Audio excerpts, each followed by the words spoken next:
Praise the lord. ఈరోజు దేవుని వాగ్దానం కీర్తనల గ్రంథము 92వ అధ్యాయము 1వ వచనము.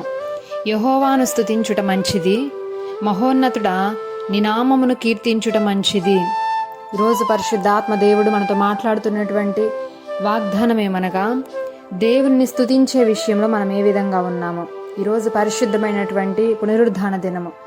ఈరోజు ప్రతి ఒక్కరూ కూడా దేవుణ్ణి ఆరాధించడానికి అనేకులు ఆయన మందిరానికి వెళ్తున్నారు. ఏ విధముగా మనం దేవుణ్ణి ఆరాధిస్తున్నామో ప్రతి ఒక్కరు కూడా జ్ఞాపకం చేసుకోవాలి.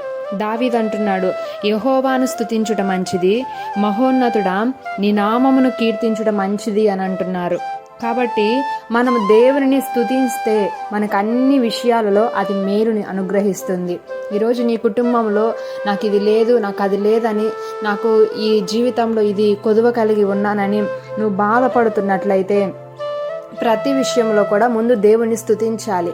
ఆ స్తుతిలోనే శక్తి దాగి ఉన్నది. ఆ స్తుతిలోనే గొప్ప విడుదల, ఆశీర్వాదాలు దాగి ఉన్నవి. కాబట్టి స్తుతిస్తే మన పితరులు ఎన్నో గొప్ప కార్యాలు చూశారు.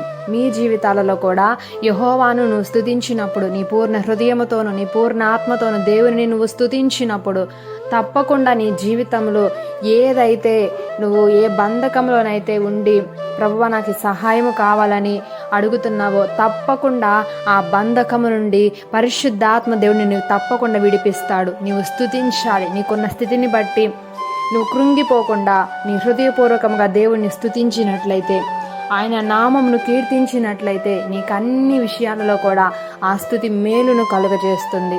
అటువంటి మేలుకరమైనటువంటి కృపను పరిశుద్ధాత్మ దేవుడు ఈ దినం మనందరికీ దయచేయునుగాక. ఆమేన్.